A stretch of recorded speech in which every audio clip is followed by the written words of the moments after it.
यदि पिता की आयु में उसके पुत्र की आयु का 2 गुना जोड़ा जाए तो योगफल 70 होता है, और यदि पुत्र की आयु में पिता की आयु का 2 गुना जोड़ा जाए तो योगफल 95 होता है।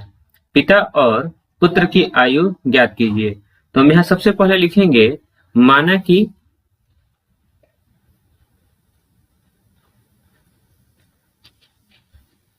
पिता की आयु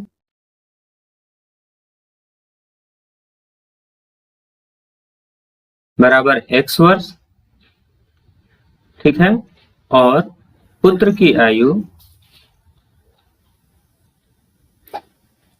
बराबर y वर्ष, ठीक है। अब देखिए, हमने पिता और पुत्र के आयु को मान लिया।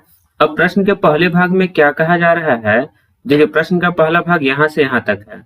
यदि पिता की आयु में उसके पुत्र की आयु का 2 गुना जोड़ दिया जाए, मतलब पिता की आयु जो है हम यहाँ लिखेंगे प्रश्नानुसार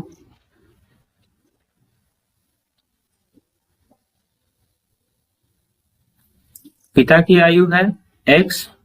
अब इसमें हमें जोड़ना है पुत्र की आयु का 2 गुना जोड़ दिया जाए, तो हमें यहाँ पुत्र की आयु का 2 गुना जोड़ेंगे, तो यह हो जाएगा 2y बराबर, तो योगफल 70 होता है, तो योगफल हमारा 70 हो गया। यह हो गया हमारा समीकरण नंबर 1। और अब हम प्रश्न के दूसरे भाग से समीकरण नंबर 2 का निर्माण करेंगे। तो दूसरा भाग में कहा गया है, यदि पुत्र की आयु में पिता की आयु का 2 गुना जोड़ दिया जाए तो योगफल 95 हो जाता है। मतलब कि पिता की आयु x है और पुत्र की आयु y है, ठीक है। अब इसमें से पुत्र की आयु में पिता की आयु का 2 गुना, तो हम पिता की आयु में 2 से गुना करेंगे, तो यह 2x प्लस y बराबर 95 हो जाएगा, योगफल 95 हो जाता है। तो देखिए, यहां से हमें समीकरण नंबर 2 प्राप्त हो गया। अब दोनों समीकरण में किसी भी चर का मान समान नहीं है, तो हम किसी चर में गुना कर कर दूसरे समीकरण के बराबर कर लेंगे। तो यदि हम समीकरण 2 में 2 से गुना करते हैं तो y का मान बराबर हो जाएगा, तो हम लिखेंगे समीकरण 2 में 2 से गुना करके, अब देखिए यह भी प्लस है और यह भी प्लस है, तो जब दोनों में समान चिन्ह होता है तो हम घटाने का कार्य करते हैं, तो लिखेंगे समीकरण 2 में 2 से गुना करके घटाने पर, ठीक है। समीकरण 1 में हमें कुछ भी गुना नहीं करना है, तो हम इसे हूबहू लिख लेंगे x प्लस 2y बराबर 70, और समीकरण 2 में 2 से गुना करना है तो हम इसके सभी पदों में 2 का गुना करेंगे, तो 2x में गुना करेंगे तो यह 4x हो जाएगा, प्लस y में गुना करेंगे तो यह 2y होगा बराबर, और 95 में 2 का गुना करेंगे तो यह 190 होगा, ठीक है। अब घटाना है तो इसके चिन्ह बदल जाएंगे, यह भी माइनस हो जाएगा, यह भी माइनस और यह भी माइनस। अब देखिए, यह पद बराबर हो गए, चिन्ह विपरीत है तो आपस में कट जाएंगे। अब यह -4x में से प्लस x को अगर माइनस करेंगे तो हमें -3x प्राप्त होगा, ठीक है। तो यह -3x बराबर, अब देखिए -170 में 190 में से 70 को माइनस करेंगे तो यह हमें -120 प्राप्त होगा। अब हम यहाँ लिख सकते हैं x बराबर -120 बटा -3, और माइनस से माइनस कट गया, 3 से अगर हम 120 में भाग करेंगे तो 40 बार में भाग लगेगा। इस प्रकार x का मान हमें 40 के रूप में प्राप्त हुआ। अब यहाँ हम किसी भी समीकरण में x का मान रखकर y का मान ज्ञात कर सकते हैं। तो यहाँ हम समीकरण 2 में x का मान रखने पर, ठीक है, जिससे कि हमें y का मान प्राप्त हो जाए। तो समीकरण 2 है 2x प्लस y बराबर 95, तो यह हो जाएगा 2 गुना, अब x के स्थान पर लिखेंगे 40 प्लस y बराबर 95, या 2 और 40 का गुना करेंगे तो यह होगा 80 प्लस y बराबर 95, और अब यह प्लस 80 बराबर किधर जाएगा तो यह माइनस हो जाएगा, तो y बराबर होगा 95 माइनस 80 बराबर 15, ठीक है। अब 95 में से 80 को घटाएंगे तो 15 प्राप्त होगा। तो प्रश्न में हमसे पिता और पुत्र की आयु को पूछा गया है, तो हम यहाँ लिखेंगे अतः पिता की आयु बराबर 40 वर्ष, क्योंकि पिता की आयु को हमने x माना था, और पुत्र की आयु बराबर 15 वर्ष। ठीक है, हम यहाँ अपने आंसर को जांच भी सकते हैं कि हमारा आंसर सही है या गलत है। तो देखिए, प्रश्न के पहले भाग में कहा गया है कि पिता की आयु में पुत्र की आयु का 2 गुना जोड़ा जाए। तो यह पिता की आयु हो गया 40, और पुत्र की आयु का 2 गुना करेंगे तो यह 15 दूनी 30 हो जाएगा। ठीक है, तो इनका जो योगफल है वह 70 है। तो देखिए, 40 और 30 को हम जोड़ते हैं तो हमारा योगफल 70 आता है, मतलब यह प्रश्न के पहले शर्त को पूरा कर रहा है। और दूसरे शर्त में कहा गया है कि यदि पुत्र की आयु में पिता की आयु का 2 गुना जोड़ा जाए, तो पुत्र की आयु 15 है और पिता की आयु 40 है, तो इसमें अगर हम इसका 2 गुना करेंगे तो यह 80 होगा, और 80 और 15 को जोड़ेंगे तो यह 95 होगा। तो देखिए, यह प्रश्न के दोनों शर्तों को पूरा कर रहा है, इसलिए हमारा आंसर सही है। अब हम अगले क्वेश्चन को करेंगे। अगला क्वेश्चन है, चक्रीय चतुर्भुज ABCD में एंगल A बराबर 2x plus 4 degree, angle B बराबर y plus 3 degree, angle C बराबर 2y प्लस 10 डिग्री और एंगल D बराबर 4x माइनस 5 डिग्री। तो चतुर्भुज के चारों कोण ज्ञात कीजिए। तो देखिए, यहाँ हमें एक चक्रीय चतुर्भुज के 4 कोणों को दिया गया है। ठीक है, और इसमें हमें चारों कोणों का मान अलग अलग ज्ञात करना है। तो सबसे पहले चतुर्भुज में जो चारों कोणों का योग होता है वह 360 डिग्री का होता है, मतलब angle A plus angle B plus angle C plus angle D बराबर 360 डिग्री होता है। ठीक है, ऐसे मान लिया कि कोई यह एक चतुर्भुज है, ठीक है, जिसमें यह एंगल A है, यहाँ एंगल B, यहाँ एंगल C और यहाँ एंगल D, तो इसे हम चतुर्भुज कहेंगे। परंतु यहाँ चक्रीय चतुर्भुज कहा गया है, तो चक्रीय चतुर्भुज जो होता है वह किसी वृत्त के अंदर होता है, किसी वृत्त के परिधि पर बना होता है। जैसे यह एक वृत्त है, ठीक है, अब इसके परिधि में, इसके अंदर अगर कोई चतुर्भुज बना हो तो इसे हम चक्रीय चतुर्भुज कहते हैं। ठीक, तो यह हो गया एंगल A, यह हो गया एंगल B, यह हो गया एंगल C और यह हो गया एंगल D। तो चक्रीय चतुर्भुज में जो सम्मुख कोण होते हैं, जैसे A के सामने वाला कोण है कोण C और B के सामने वाला कोण है कोण D, तो इसे हम चक्रीय सम्मुख कोण कहते हैं। अब एंगल A का सम्मुख कोण एंगल C है, तो यहाँ सम्मुख कोणों का योग जो होता है वो 180 डिग्री होता है, मतलब angle A plus angle C बराबर 180 डिग्री। ठीक है, इसी प्रकार angle B plus angle D बराबर भी 180 डिग्री होता है। तो यहाँ चक्रीय चतुर्भुज कहा गया है, इसका मतलब यह है कि हमें एंगल A और एंगल C को जोड़ना है और उसका योगफल जो होगा वह 180 के बराबर होगा। इसी प्रकार हम एंगल B और एंगल D को जोड़ेंगे और उसका भी योगफल 180 डिग्री होगा। ठीक है, तो चलिए अब हम क्वेश्चन को करते हैं। तो हम यहां लिख सकते हैं, चूंकि चतुर्भुज ABCD एक चक्रीय चतुर्भुज है,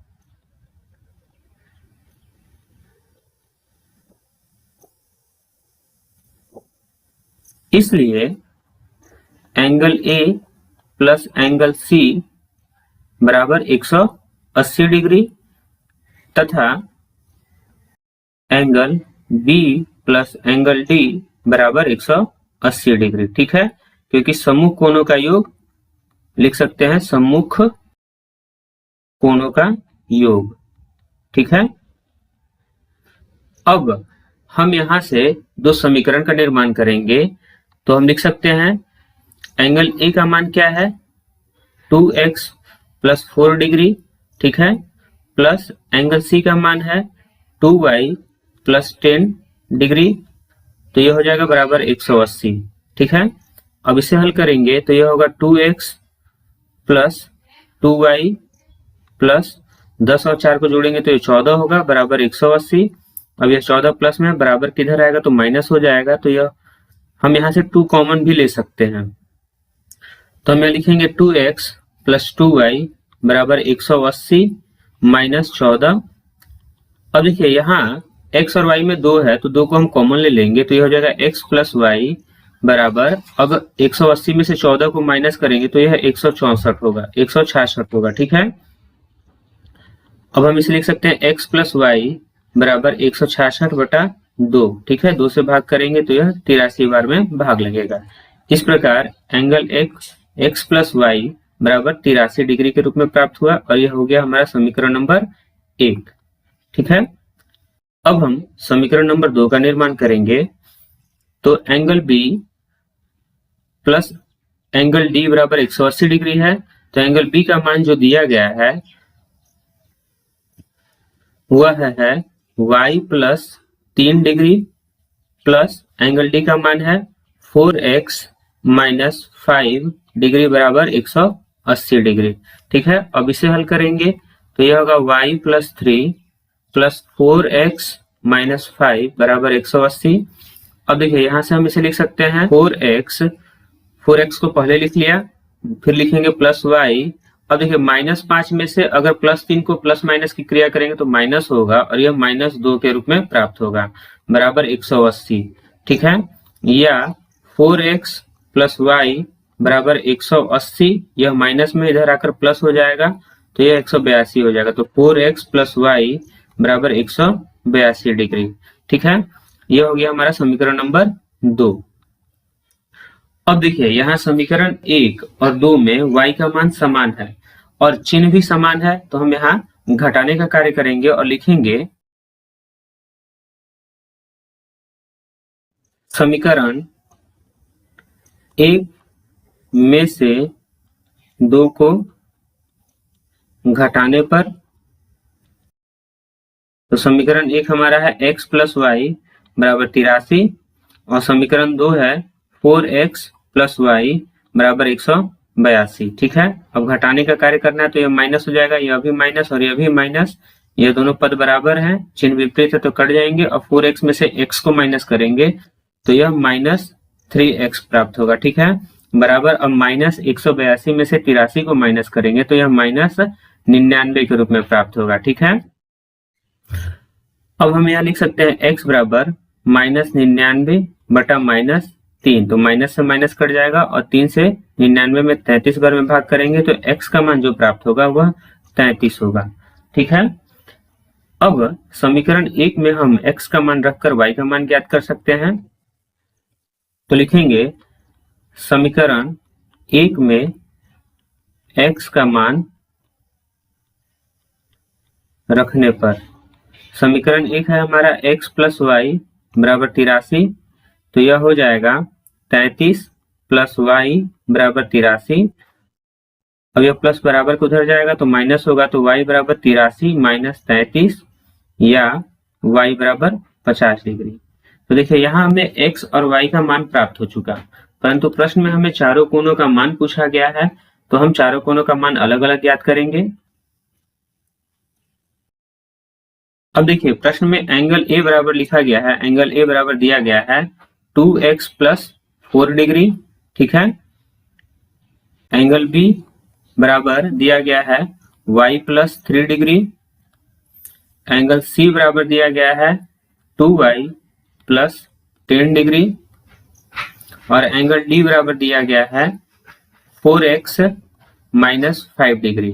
ठीक है, अब हम यहाँ सभी का मान रखकर उसका मान ज्ञात करेंगे, तो यह हो जाएगा 2 गुना x के स्थान पर हम 33 लिखेंगे, 33 प्लस 4, तो यह हो जाएगा 33 दूनी 66 प्लस 4 बराबर 70 डिग्री। ठीक है, a का मान आ गया 70 डिग्री। b का मान हो जाएगा y के स्थान पर लिखेंगे 50 प्लस 3 बराबर 53 डिग्री। ठीक है, c का मान होगा 2 गुना 50, y की जगह पर 50 लिखेंगे प्लस 10, तो यह होगा 50 दूनी 100 प्लस 10, तो यह हो जाएगा 110। ठीक है, और d का मान होगा 4 गुना, अब x के स्थान पर हम 33 लिखेंगे तो 33 माइनस 5, तो यह हो जाएगा 4 × 12 के 2 हाथ से लिख, 4 × 12 13, 132 माइनस 5, तो यह हो जाएगा 127 डिग्री। तो इस प्रकार हमें चारों कोणों का मान अलग अलग ज्ञात हो चुका है। हम यहाँ अपने उत्तर की अगर जांच करना हो तो हम angle A plus angle C बराबर 180 डिग्री तथा angle B plus angle D बराबर 180 डिग्री के रूप में कर सकते हैं। जैसे एंगल A है 70 प्लस एंगल C है 110, तो इसका योग हो गया 180 और इसी प्रकार एंगल बी है 53 और एंगल डी है 127, तो इसका भी योग 180 डिग्री हो गया। इसका मतलब कि हमारा आंसर सही है। 3 मग और 2 बाल्टी का मूल्य ₹700 है और 5 मग तथा 3 बाल्टी का मूल्य ₹1100 है। एक मग और एक बाल्टी का मूल्य अलग अलग ज्ञात कीजिए। तो देखिए यहाँ हमें 3 मग और 2 बाल्टी का मूल्य एक साथ दिया गया है और 5 मग तथा 3 बाल्टी का मूल्य एक साथ दिया गया है और हमसे एक मग और एक बाल्टी का मूल्य अलग अलग पूछा गया है। तो मैं सबसे पहले लिखेंगे माना कि एक मग का मूल्य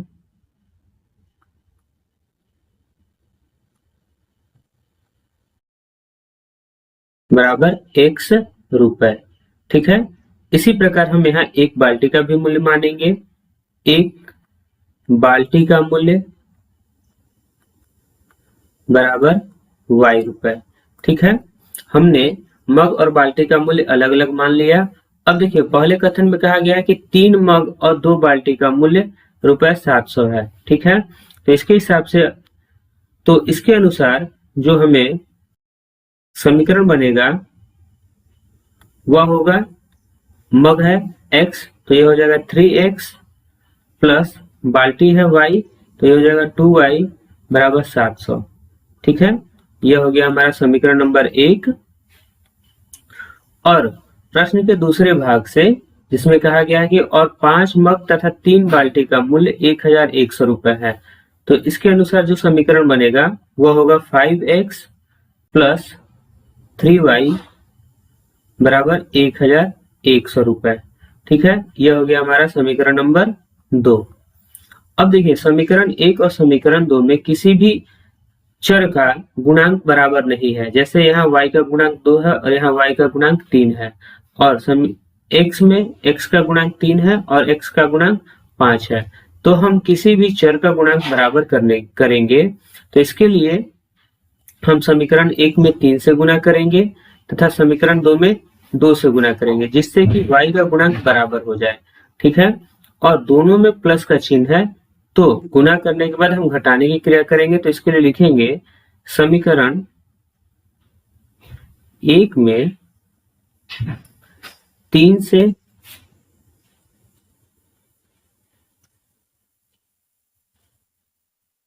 तथा समीकरण 2 में 2 से गुना करके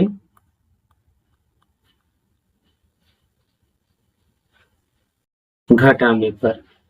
ठीक है, तो देखिए समीकरण 1 में अगर हम 3 से गुना करेंगे तो यहाँ तीनों पदों में गुना होगा, तो यह हो जाएगा 3 और 3 x का गुना करेंगे तो यह 9x प्लस 2y और 3 का गुना करेंगे तो 2 3 6y बराबर 7 और 3 का गुना करेंगे तो 7 3 21 2100 होगा। ठीक है, इसी प्रकार जब हम 2 से गुना करेंगे 5x में तो ये हो जाएगा 10x प्लस 6y बराबर 2200 2200। अब घटाने की क्रिया करना है तो यह चिन्ह बदल जाएगा, माइनस होगा, यह भी माइनस होगा और यह भी माइनस होगा। अब देखिए ये दोनों पद बराबर है, चिन्ह विपरीत है, तो ये आपस में कट जाएंगे। अब -10x में से हम +9x को जब माइनस करेंगे तो यह हमें -x के रूप में प्राप्त होगा। ठीक है, और 2200 में से जब हम 2100 को माइनस करेंगे तो हमें 100 प्राप्त होगा, वो भी माइनस में। ठीक है, अब ये माइनस माइनस आपस में कट जाएंगे और 100 के रूप में प्राप्त होगा। ठीक है,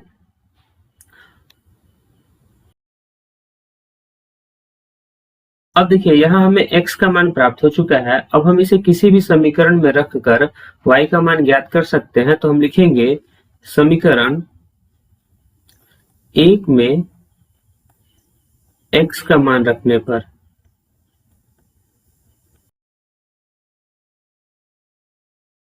तो समीकरण 1 है 3x प्लस 2y बराबर 700, तो यह हो जाएगा 3 गुना 100 प्लस 2y बराबर 700।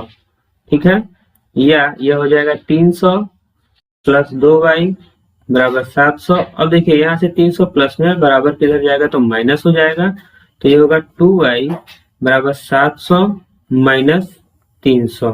ठीक है, या y बराबर, अब देखिए 700 में से 300 को माइनस करेंगे तो ये 400 होगा, और 2 यहाँ गुना के रूप में है, बराबर किधर आएगा तो भाग हो जाएगा, तो हम बटे 2 करेंगे। अब 2 से 400 में भाग करेंगे तो 2 बार में भाग लगेगा, और इस प्रकार y का मान हमें 200 के रूप में प्राप्त होगा। तो देखिए यहाँ हमें x और y का मान अलग अलग प्राप्त हो चुका है। अब प्रश्न में हमसे पूछा था कि मग और बाल्टी का अलग अलग मूल्य ज्ञात कीजिए। तो देखिए हमने मग को x के रूप में माना था तो x का मान 100 आया है, और बाल्टी को हमने y के रूप में माना था तो y का मान 200 आया है। तो हम इसे लिख सकते हैं, अतः एक मग का मूल्य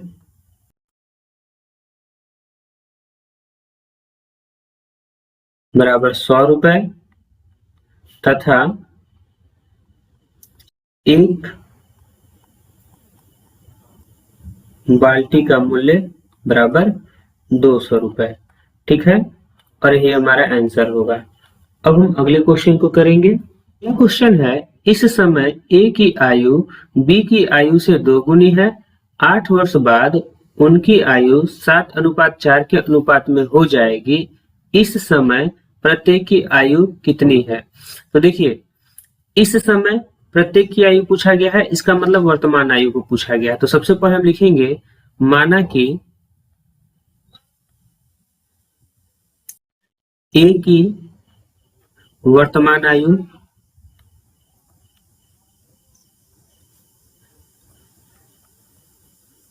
बराबर x वर्ष तथा बी की वर्तमान आयु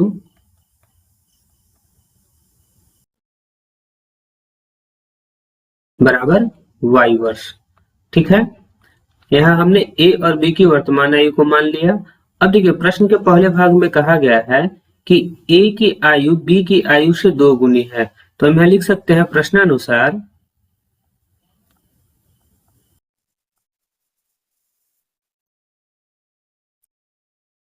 a की आयु b की आयु से 2 गुनी है, मतलब a की आयु बड़ा है और b की आयु छोटा है। तो हम यहाँ a की आयु को x लिखेंगे और b की आयु को हम 2y लिखेंगे। ठीक है, क्योंकि y में हमें 2 से गुना करेंगे तो वह x के बराबर होगा। ठीक है, और यह हो गया हमारा समीकरण नंबर 1। अब देखिए प्रश्न के दूसरे भाग में कहा गया है, 8 वर्ष बाद उनकी आयु 7:4 के अनुपात में हो जाएगी। तो यहाँ हम सबसे पहले 8 वर्ष बाद दोनों की आयु को ज्ञात करेंगे। तो लिखेंगे 8 वर्ष बाद ए की आयु, और यह हो जाएगा x प्लस 8 वर्ष। ठीक है, इसी प्रकार 8 वर्ष बाद b की आयु, तो यह होगा y प्लस 8, क्योंकि b की आयु को हमने y वर्ष माना था। ठीक है, अब देखिए प्रश्न में यह कहा गया है कि इनका अनुपात जो है वह 7:4 है। तो हम इसे लिख सकते हैं x प्लस 8 अनुपात y प्लस 8 बराबर 7:4। ठीक है, क्योंकि उनकी आयु का अनुपात 7:4 के रूप में है। अब हम इसे अगर हम भिन्न के रूप में लिखना चाहें तो लिख सकते हैं x प्लस 8 बटे y प्लस 8 बराबर 7/4। ठीक है, अब देखिए जब यह इस रूप में है तो यहाँ क्रॉस गुना होता है, मतलब पहले पद के अंश का गुना दूसरे बराबर के अपोजिट साइड के हर से होता है, और यहाँ हर का गुना इसके अंश से होगा। तो 4 का गुना होगा x प्लस 8 में, और 7 का गुना होगा y प्लस 8 में। ठीक है, अब जब इसे गुना करेंगे तो यह होगा 4x प्लस 4 8 32 प्लस बराबर 7y प्लस 7 8 56। ठीक है, अब देखिए यहां से हम अचर पद को एक तरफ और चर पद को एक तरफ करेंगे तो यह हो जाएगा 4x माइनस 7y बराबर 56 माइनस 32। ठीक है, अब जब इसे हल करेंगे तो यह होगा 4x माइनस 7y बराबर 56 में से 32 को घटाएंगे तो यह 24 के रूप में प्राप्त होगा। ठीक है, अब देखिए यहाँ हमें समीकरण एक में x का मान 2y के रूप में प्राप्त है, तो यहाँ हम लिख सकते हैं समीकरण एक से x का मान रखने पर तो ये हो जाएगा 4x, तो यह हो जाएगा 4 गुना, अब x के स्थान पर हम लिखेंगे 2y माइनस 7y बराबर 24। ठीक है, या अब देखिए 4 का गुना अगर 2y में करेंगे तो यह 8y माइनस 7y बराबर 24 होगा, और 8y में से अगर 7y को माइनस करेंगे तो y बराबर 24 होगा। तो देखिए यहाँ y का मान हमें 24 के रूप में प्राप्त हुआ। इसका मतलब b की वर्तमान आयु क्या है, y है, तो यह 24 वर्ष होगा। ठीक है, अब हम समीकरण एक में y का मान रखकर x का मान ज्ञात कर सकते हैं। तो लिखेंगे समीकरण एक में y का मान रखने पर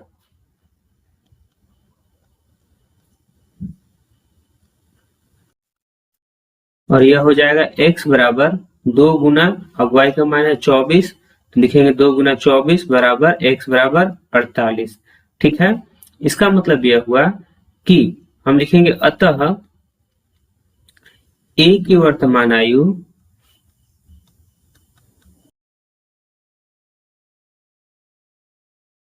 बराबर 48 वर्ष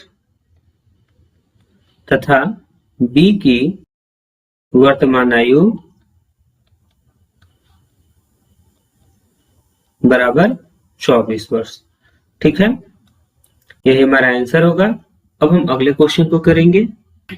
अगला क्वेश्चन है, एक व्यक्ति ने कुल रुपए 35,000 की पूंजी का एक भाग 12% वार्षिक ब्याज की दर पर और शेष 14% वार्षिक ब्याज की दर पर उधार दिए।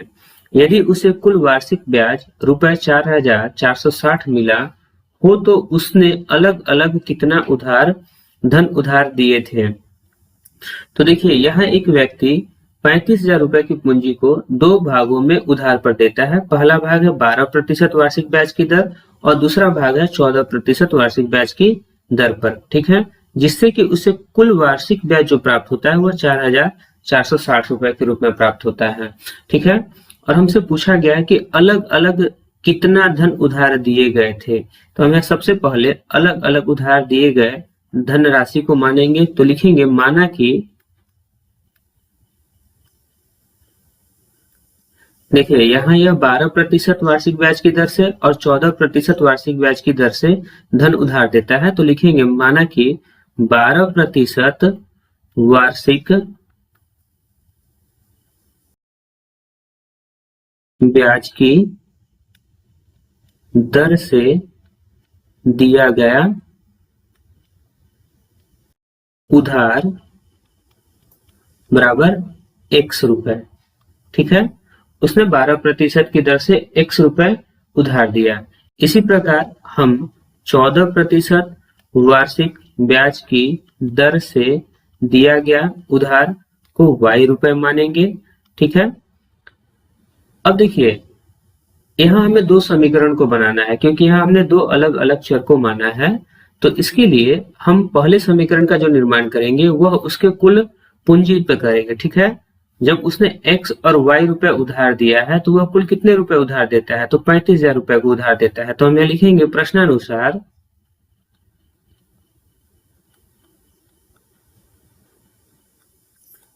x प्लस y बराबर 35,000 रुपए।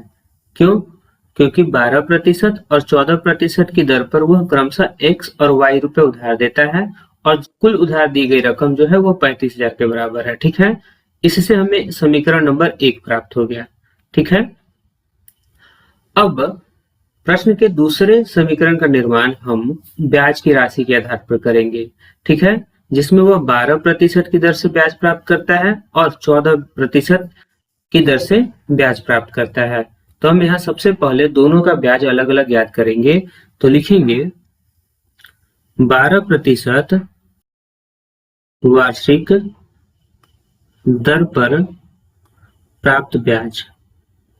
ठीक है, तो यह हो जाएगा x का 12%। ठीक है। x का 12% मतलब वो x रुपए उधार पर दिया है और उस पर वो 12% का ब्याज प्राप्त करता है। इस प्रकार यह हो जाएगा x गुना 12/100, या हम इसे लिख सकते हैं 12x/100 के रूप में। ठीक है।